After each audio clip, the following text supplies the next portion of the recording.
है वो है बर्थ, और एसी क्रॉनिन इसके राइटर हैं। ठीक है, एसी क्रॉनिन इसके राइटर हैं।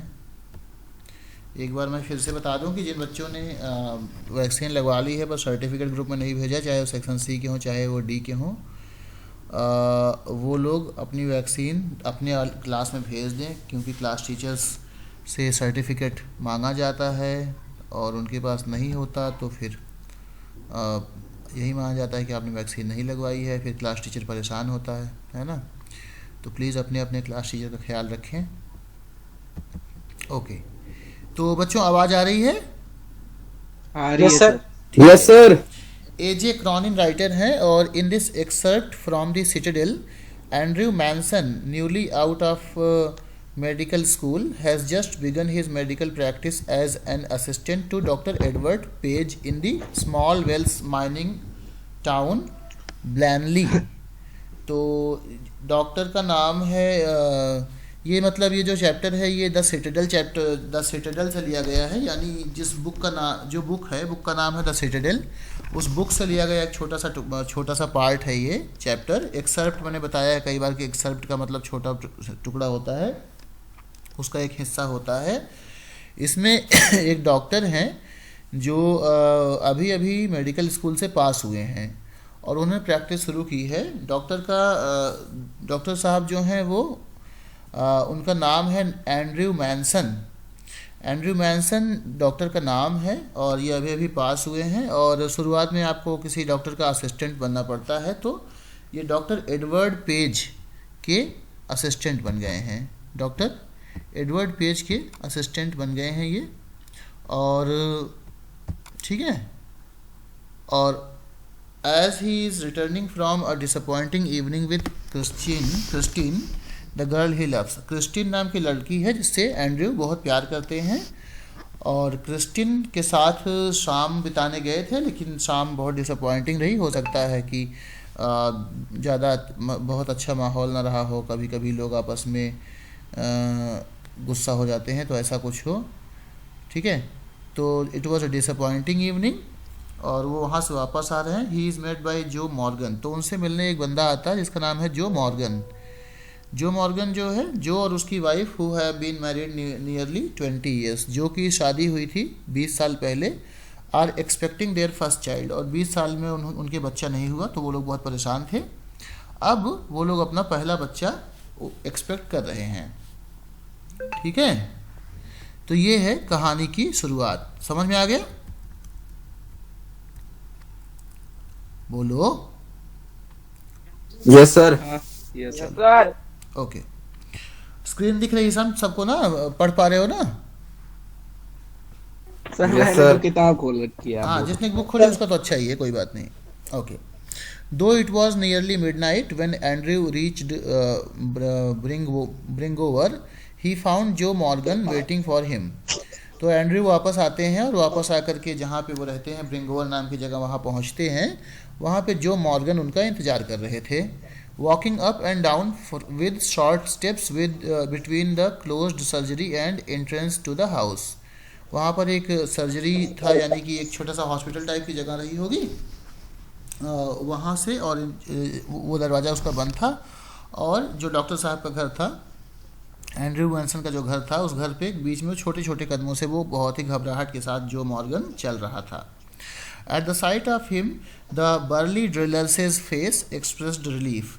अब ये जो मॉर्गन है, इसका ये बर्ली ड्रिलिंग का काम करता था, बर्ली ड्रिलिंग की नौकरी करता था, और ये जब उसने डॉक्टर को देखा, तो डॉक्टर को देखने के बाद उसको थोड़ा सा रिलीफ महसूस हुआ, उसको अच्छा लगा, मतलब उसको कंफर्टेबल महसूस हुआ।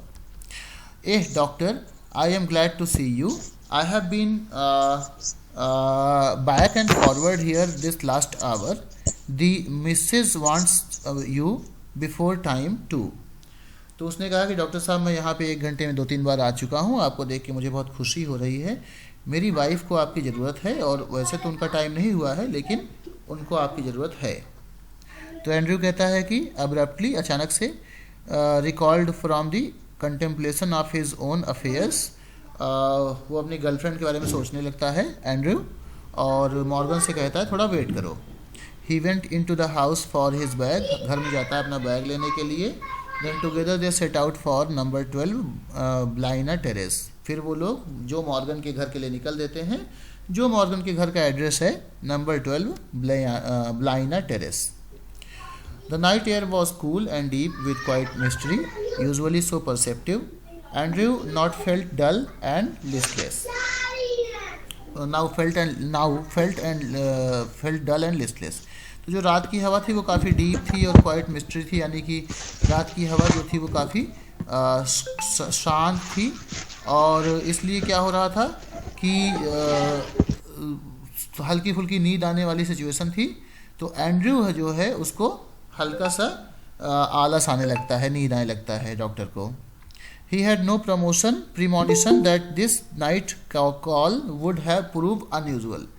अब रात में वो जा रहा था, लेकिन एंड्रयू को ऐसा कोई आइडिया नहीं था कि आज रात को जब वो जा रहा है तो आज रात कोई अजीब रात होगी। उसको लग रहा था कि जाऊंगा, नमस्ते बच्चों, उसको लगता है कि जाऊंगा और जो भी डॉक्टर का काम है वो करूंगा और चला आऊँगा। ऐसा तो है नहीं कि जो प्रेग्नेंट लेडी है उससे मुझे कोई दिक्कत हो जाएगी। तो ऐसा वो सोचते हुए जा रहा होता है doctor Andrew Manson. He had no premonition का मतलब होता है पूर्वाभास। Still less that it would influence his whole future blindly.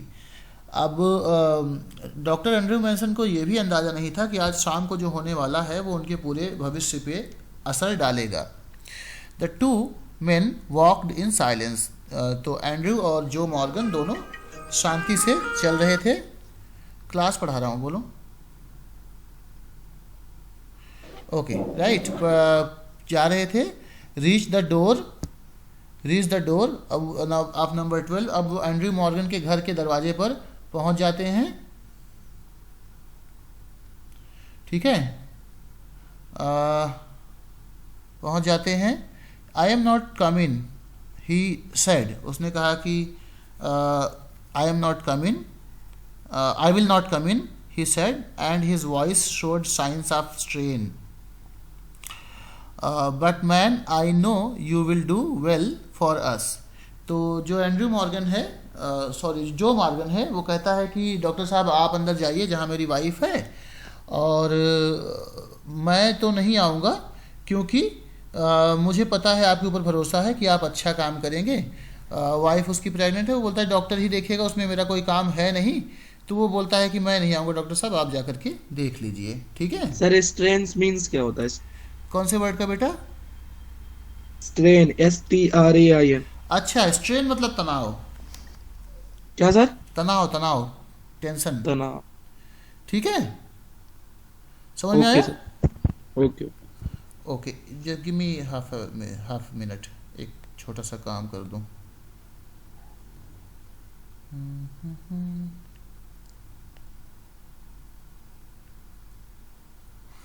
Okay, now moving ahead.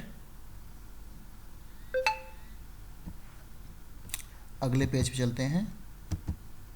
Page 1 is complete. Page 2, ये आ गया पेज 2। ठीक है,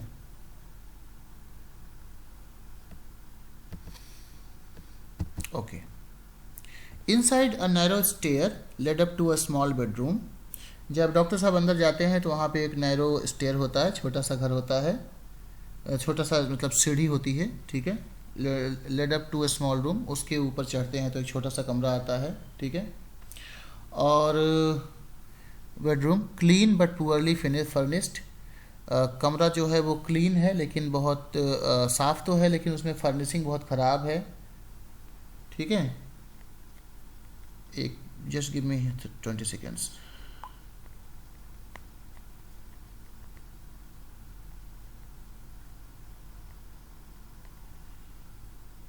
ओके, तो उस कमरे में वो पहुंच जाते हैं। And lit only by an oil lamp. वहाँ पे एक ऑयल लैम्प जला हुआ है। Here Mrs Morgan's mother, a tall grey haired women of nearly 70। Mrs Morgan की जो मदर हैं, यानी कि जो इनकी सासू माँ हैं जो मॉर्गन की, वो बैठी हुई हैं, लगभग 70 साल की हैं, बाल भूरे हैं और उनके लंबी हैं वो। And the stout elderly wife midwife, और वहाँ पे एक नर्स है जो काफ़ी मजबूत दिखाई दे रही है। वेटेड बिसाइड द पेशेंट, वो पेशेंट के बगल खड़ी होकर इंतज़ार कर रही है। Watching Andrew's expression as he moved about the room, Andrew Manson, doctor Andrew Manson जब कमरे में आते हैं तो वो लोग एंड्रयू के चेहरे पे जो फीलिंग है उसको देखते हैं। Let me make you a cup of T, मुझे एक कप चाय बनाने दो। Doctor back said the former quickly, उसने कहा डॉक्टर साहब से कि आपके लिए मैं चाय बना देती हूँ कुछ देर के बाद ही। एंड्रयू स्माइल्ड फेंटली, एंड्रयू थोड़ा सा मुस्कुराए। He saw that the old woman, wise in experience, realized there must be a period of waiting that, उन्होंने देखा कि जो ओल्ड वुमेन है उसने काफ़ी बच्चे पैदा कराए हैं और उनको आइडिया है कि अभी बच्चा पैदा होने में टाइम लगेगा। She was afraid he would leave the case, तो उनको लग रहा था कि डॉक्टर साहब शायद उतना देर नहीं रुकेंगे और जल्द ही चले जाएंगे, इसलिए उसकी मम्मी ने कहा कि मैं चाय बना देती हूँ जिससे चाय के बहाने डॉक्टर साहब वेट कर लें। Saying he would return later, ये कहते हुए कि वो बाद में लौट आएंगे, ऐसा कहकर कि डॉक्टर साहब चले जा सकते हैं, तो इसलिए उन्होंने कहा कि चाय बना देती हूँ। ऐसा एंड्रयू को लगा, एंड्रयू मैनसन को लगा, डॉक्टर जो अभी अभी पास आउट होकर के नए डॉक्टर बने थे। Don't fret mother, I will not run away, उन्होंने कहा परेशान मत हो मदर, मैं भागूंगा नहीं। Down in the kitchen he drank the tea which she gave him, फिर उन्होंने चाय पिया। Overwrought as he was, काफ़ी थके हुए थे। He knew he could not snatch even an hour sleep if he went home, उनको पता था कि अगर वो घर जाएंगे तो 1 घंटा भी नहीं सोएंगे और फिर से आना पड़ेगा। He knew too that the case here would demand all his attention, और उनको पता था कि ये जो केस है बच्चा पैदा करने वाला थोड़ा टफ है, तो उनको पूरा ध्यान देना पड़ेगा।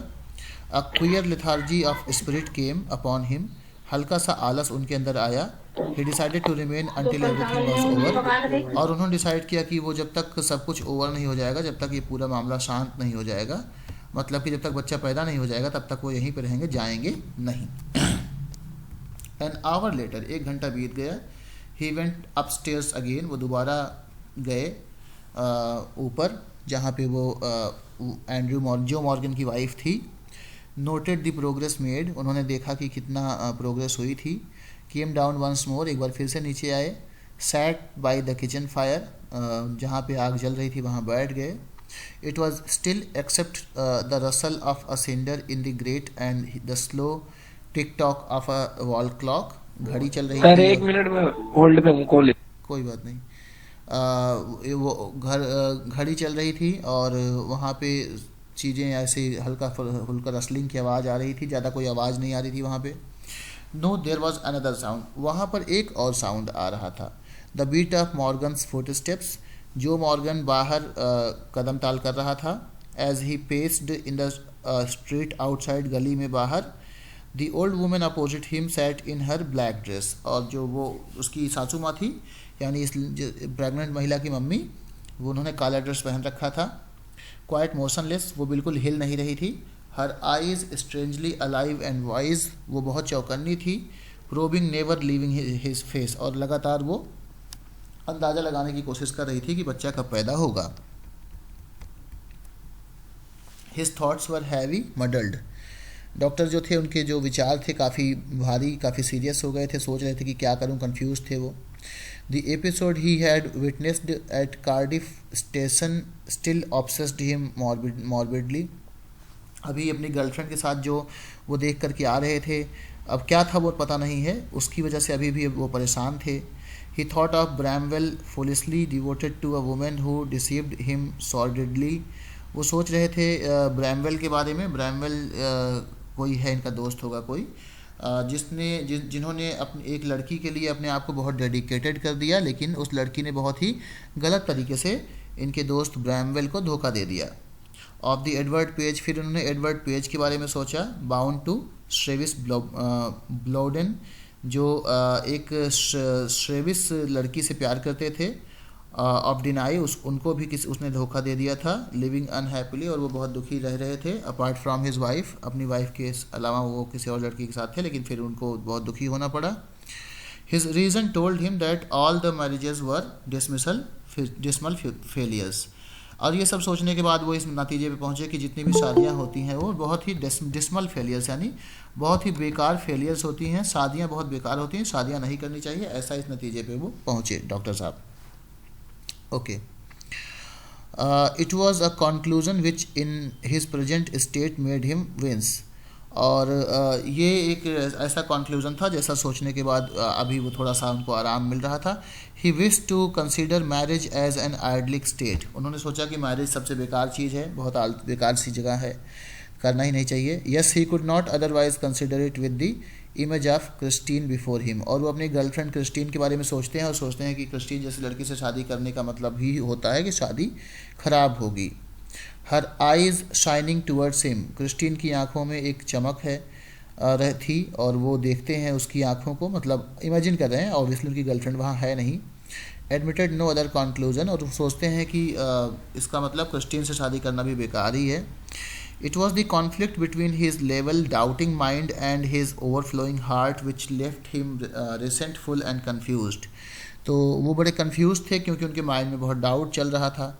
He let his chin sink upon his chest, stretched out his legs, stared broodingly into the fire। और वो एकदम विचार करते हुए आग में घूर रहे थे बैठे हुए। He remained like this so long and his thoughts were so filled with Christine that he started when the old woman opposite suddenly addressed him। और वो काफ़ी देर तक खोए रहे क्रिस्टीन के ख्यालों में, अपनी गर्लफ्रेंड के ख्यालों में। तभी उस ओल्ड वुमेन ने, जो मॉर्गन की सासू माँ थी, उसने उनको जगाया। Her meditation had pursued a different course. क्योंकि जो दादी माँ, जो ये सासू माँ थी, ये कुछ और सोच रही थी, किसी और एरिया में विचार में खो गई थी। क्योंकि बच्चा अभी पैदा होने में टाइम था तो सब लोग अपना अपना विचार करने लगे थे। तो ये पेज 2 हो गया। अब हम पेज 3 पे आ जाते हैं। Susan said not to give her the chloroform if it would harm the baby. She is awful set upon this child. Doctor Batch. Her old eyes warmed at a sudden thought. तो जो बच्चे की दादी माँ है, पैदा होने वाले बच्चे की नानी माँ, यानी कि जो बुढ़िया है वहाँ पे, वो कहती है कि डॉक्टर साहब इसको जो है हमें क्लोरोफॉर्म नहीं देना चाहिए क्योंकि ये हो सकता है बच्चे को नुकसान करे, क्योंकि कभी कभी क्लोरोफॉर्म डॉक्टर्स देते हैं। ठीक है, okay. Her old eyes warmed at a sudden thought, she added in a low tone. और उसने फिर आगे कहा, aye we all are, I fancy, मुझे लगता है कि हम सभी को यही लगता है। Okay, he collected himself an effort with an effort. अब डॉक्टर ने अपने आप को थोड़ा बहुत संभाला, डॉक्टर एंड्रयू मैनसन ने। It won't do any harm the anaesthetic. Doctor ने कहा कि जो इनको बेहोशी की दवा मैं दे रहा हूँ जिससे इनका बच्चा आराम से पैदा हो जाए, इससे कोई नुकसान नहीं होगा। बहुत आराम से उन्होंने कहा, they will be all right, और ये लोग ठीक हो जाएंगे, आप परेशान मत होइए।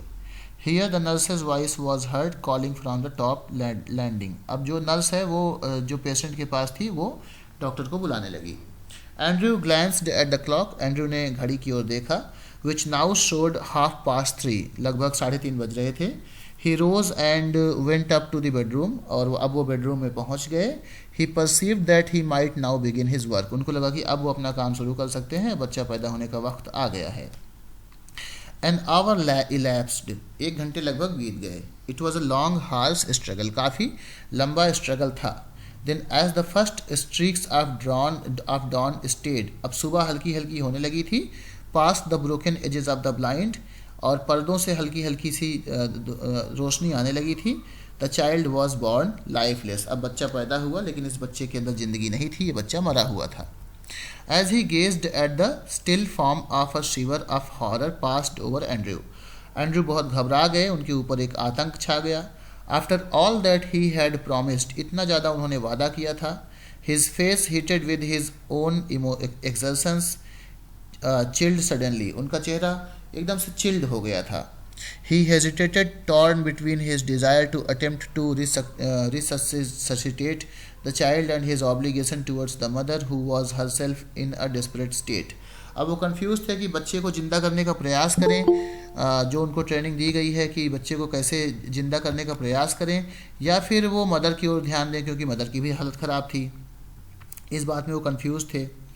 The dilemma was so urgent he did not solve it consciously. और ये चीज़ें इतना ज़्यादा अचानक से हो रही थी कि उनके पास ज़्यादा सोचने का मौका भी नहीं था। Blindly instinctively he gave the child to the nurse. उन्होंने अचानक से उस बच्चे को नर्स को दे दिया। And turned his attention to Susan Morgan, और वो बच्चे की माँ सुजैन मॉर्गन की ओर मुड़ गए। हु नाउ ले कोलैप्स, जो लगभग बेहोशी की हालत में लेटी हुई थी। ऑलमोस्ट पल्सलेस, जिसकी सांसें लगभग नहीं चल रही थी। And not yet out of ether upon her side, और उसको जो क्लोरोफॉर्म, जो नशे की दवा दी गई थी, यानी जो उसको एनेस्थेसिया दिया गया था, उससे अभी वो बाहर नहीं आई थी। हिज हेस्ट वॉज डेस्परेट, अब ये बहुत परेशान हो गए doctor. A frantic race against her ebbing strength, और ये वक्त के खिलाफ एक रेस कर रहे थे उसको ज़िंदा करने की। It took him only an instant to smash a glass of ampoule and inject the medicine. उन्होंने एक मेडिसिन सुजैन को लगाई। Then he flung down the hypodermic syringe and worked unsparingly to restore the flaccid woman, और वो syringe फेंक करके उस women को जिंदा करने का, उसको होश में लाने की कोशिश करने लगे। After a few minutes of feverish effort her heart strengthened, कुछ मिनट के बाद सुजैन का हार्ट ठीक तरीके से धक धक करने लगा। He saw that he might safely leave her, और उनको लगा कि अब वो सुजैन को छोड़ सकते हैं, सुजैन की तबीयत अब ठीक हो जाएगी। ही swung round in his shirt sleeves, his hair sticking to his damp brow. वो जो है अपना अब दूसरी ओर बच्चे की ओर ध्यान देने की ओर करते हैं। उनके काफ़ी पसीना हो चुका है उनको। वेयर इज़ द चाइल्ड, कहते हैं बच्चा कहाँ है। The midwife made a frightened gesture, she had placed it beneath the bed. जो नर्स थी उसको लगा बच्चा मर गया है, उसने बच्चे को बेड के नीचे लिटा दिया था। इन ए फ्लैश एंड्रयू न्यल्ट डाउन, अचानक से डॉक्टर एंड्रयू मैनसन झुकते हैं। Fishing amongst the sudden newspapers below the bed, bed में जो न्यूज़पेपर नीचे थे उसमें झांकते हैं। ही पुल्ड आउट द चाइल्ड, वहाँ पे बच्चा पड़ा हुआ था, वो बाहर निकालते हैं। अ बॉय परफेक्टली फॉर्म्ड, बच्चा काफ़ी ठीक ठाक था, लंबाई काफ़ी ठीक थी उसकी, वजन वगैरह ठीक था। The limp warm body was white and soft as tallow, और उसके जो बॉडी थी वो अभी ठीक ठाक चल रही थी, जैसे कि उसको साबुन से नहलाया वहलाया गया हो। द कॉर्ड हैस्टली स्लैश्ड ले लाइक अ ब्रोकन स्टेम, उसकी जो पैदा होने पे जो उसका नाभि से जुड़ा हुआ होता है वो कटा हुआ था, काट करके काटा गया, जल्दबाजी में काटा गया था, अभी भी लटक रहा था वो। The skin was of a lovely texture, उसकी स्किन का जो टेक्सचर था बहुत प्यारा था, स्मूथ और टेंडर था। The head lolled on the thin neck, उसका सर जो है वो पतले से गर्दन पे झुका हुआ था। द लिम्स सीम्ड बोनलेस, और उसके जो लिम्स थे, अंग थे, उसमें कोई हड्डियां नहीं थी, ऐसा लग रहा था। यानी नए पैदा हुए बच्चे के अंदर हड्डियां उतना मतलब बहुत सॉफ्ट लगती हैं। स्टिल नीलिंग, अभी भी वो झुके हुए थे। Andrew stared at the child with a haggard frown, अब वो बहुत गुस्से में, या कह लो कि एक बहुत चिंता में उस बच्चे को देखते हैं। The whiteness meant only one thing, asphyxia pallida, वो कहते हैं कि सोचते हैं कि अगर ये बच्चा इतना वाइट है तो बस इसको दो ही कारण हो सकते हैं, दो बीमारियां होती हैं। एक बीमारी का नाम है एस्फिक्सिया और एक का नाम है pallida. And his mind unnaturally tense raced back to a case he once had seen in the Samaritan, और उनको याद आता है एक केस जो समारिटन में उनको मिला था और उसका उन्होंने ट्रीटमेंट किया था। To the treatment that had been used instantly he was on his feet, उनको वो याद आता है कि उस समय उस बच्चे का क्या ट्रीटमेंट किया गया था, और वो सोचते हैं वही वाला ट्रीटमेंट मैं यहाँ पर करूँगा। Get me hot water and cold water, वो कहते हैं कि थोड़ा गर्म पानी लाओ, थोड़ा ठंडा पानी लाओ। He threw out to the nurse and basins too quick, और एक ऐसा बर्तन लाओ जिसमें बच्चे को नहलाया जा सके। But doctor she falter, nurse ने कहा डॉक्टर बच्चा तो मर गया है, आप क्यों परेशान है। Her eyes on the pallid body of the child, quick he shouted, doctor ने चिल्ला के कहा जल्दी से करो। स्नैचिंग अ ब्लैंकेट, डॉक्टर ने एक ब्लैंकेट उठाया।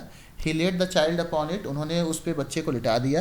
And began the special method of respiration, और उसको सांस दिलाने के लिए जो एक स्पेशल मेथड था उसका शुरुआत किया उन्होंने।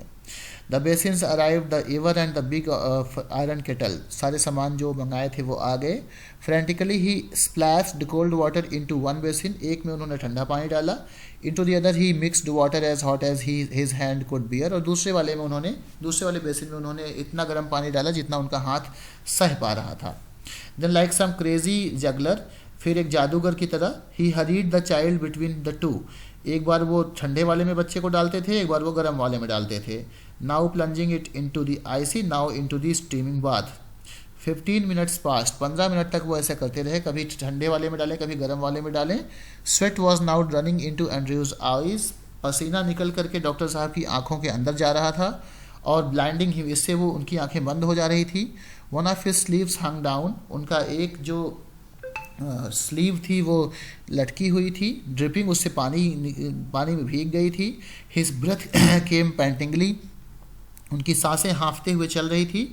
But no breath came from the lax body of the child, लेकिन उस बच्चे की शरीर से कोई भी सांस चलने की आवाज़ नहीं आई अभी तक. अ desperate sense of defeat pressed on him, अब उनको लगा कि वो हार जाएंगे. अरेंजिंग होपलेसनेस, निराशा बहुत ज़्यादा हो रही थी. He felt the midwife watching him in stark consternation while there pressed back against the wall where she had all the time remained, her hand pressed to her throat, uttering no sound, her eyes burning upon him was the old woman. दोनों महिलाएं थी, वो उसको देख रही थी और उनके पास बहुत टाइम था, क्योंकि उनको पता था कि भाई अब तो कुछ होना ही नहीं है, बच्चा तो मर ही चुका है. He remembered her longing for a grandchild as great as had been her daughter's longing for this child. और एक मिनट लाइन रहना, क्लास में हो, बोलो 10 मिनट. ओके, तो वो कहते हैं कि वो उनको लगता है कि ये महिला है सुजैन, ये जो महिला है ये कितना ज़्यादा अपने नाती को, अपने ग्रैंडसन को देखना चाहती है, और ये जो महिला लेटी हुई है ये भी अपने बच्चे को देखना चाहती है. ये लोग कितने दुखी होंगे. The floor was now a draggled mess, stumbling over a sopping towel. Andrew almost dropped the child, which was now wet and slippery in his hands like a strange white face. अब बच्चा एक मछली की तरह था और वो बच्चा लगभग एंड्रयू के हाथ से गिर ही गया था, क्योंकि बहुत देर से उसको नहला रहे थे. For mercy said doctor, whimpered the midwife, it is stillborn. तो उसकी वाइफ ने कहा, नर्स ने कहा कि डॉक्टर साहब ये अभी पैदा हुआ है, थोड़ा दया करिए उसके ऊपर. Andrew did not heed her, beaten, despairing, having labored in vain for half an hour. He still persisted in one last effort, rubbing the child with a rough towel, crushing and releasing the little chest with both his hands, trying to get breath into that limp body. Andrew ने उस महिला की बात नहीं सुनी और वो उसको टॉवल से पोंछने लगे, कभी उसको क्रश करने लगे, कभी उसके सीने को दबाने लगे, कोशिश करने लगे कि किसी तरीके से इसके अंदर लाइफ आ जाए. ऐसा एंड्रयू करने लगे. पेज नंबर 5 पे आ जाते हैं. Okay, and then as by miracle the pygmy chest which his hands enclosed gave a short convulsive heave, another.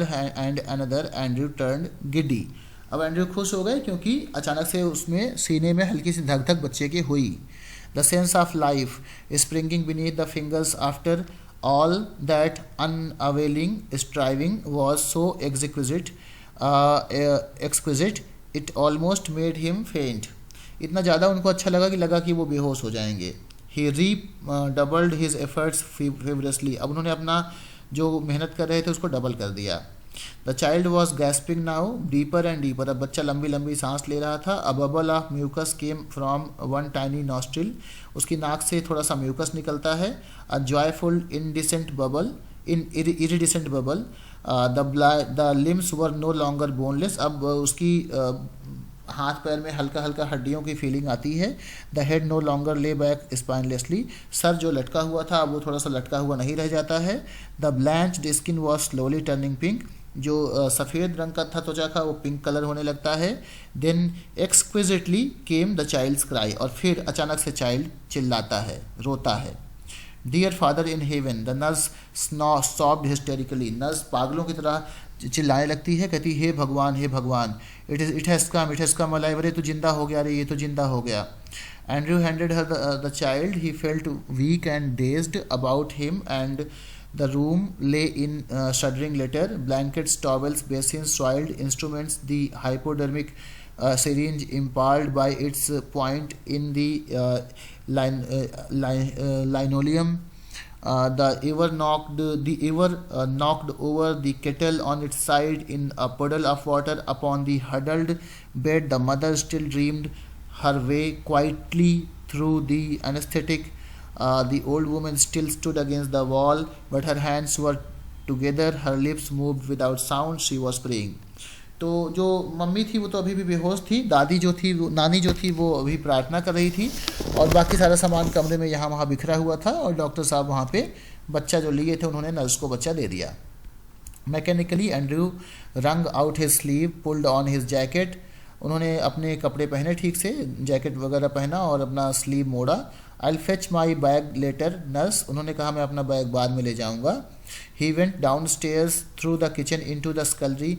His lips were dry. At the scullery he took a long drink of water. He reached for his hat and coat. Outside he found Joe standing on the pavement with a tense expectant face. अब वो अपना कपड़ा वपड़ा लेकर के बाहर निकलते हैं और वहाँ पे उनको जो दिखाई देता है जिसके चेहरे पे बहुत टेंशन थी और वो उम्मीद लगाए बैठा था.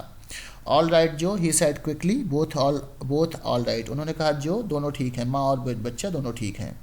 It was quite light, nearly 5 o'clock. लगभग सुबह हो गई थी, 5 बज रहे थे. A few miners were already in the streets, the first of the night shift moving out. As Andrew walked with them, spent and slow, his footfalls echoing with the others under the morning sky, he kept thinking blindly, obvious to all other work he had done in blindly. I have done something, oh God, I have done something real at last. अब जो company में काम करने वाले लोग थे उनकी shift change हो रही थी बहुत, तो थोड़ा हल्की फुल्की चहल पहल बाहर हो गई थी. एंड्रू निकलते हैं, जाते हैं, और वो दूसरे जगह पहुंचने वाले, मतलब रास्ते पे आ जाते हैं, घर की ओर जा रहे होते हैं. तभी वो सोचते हैं अपने मन में कि हे भगवान मैंने कुछ किया है, हाँ भगवान मैंने कुछ कर लिया है. यानी जितना वो निराश थे, अपनी गर्लफ्रेंड उनको छोड़ दी थी और शायद उनका ब्रेकअप हो गया था, बहुत परेशान थे, बहुत टेंशन में थे, और उनको लग रहा था लाइफ में शायद शादी करना बहुत बड़ी गलती है, और उनको लग रहा था कि वो फेल हैं, वो सफल नहीं हैं, गर्लफ्रेंड छोड़ दी है, अब क्या करेंगे, बहुत ज़्यादा दुखी थे. लेकिन फिर उनको लगता है कि ज़िंदगी में गर्लफ्रेंड ही सब कुछ नहीं है, मैंने बहुत कुछ कर लिया है, और वो बहुत खुश होते हैं क्योंकि उन्होंने एक ऐसे बच्चे को जो लगभग मर गया था और एक ऐसी माँ को जिसकी ज़िंदगी चली गई थी उसको ज़िंदा कर दिया. ठीक है, ओके सर. मज़ा आया? हाँ सर. अच्छा चैप्टर है ना? सही है.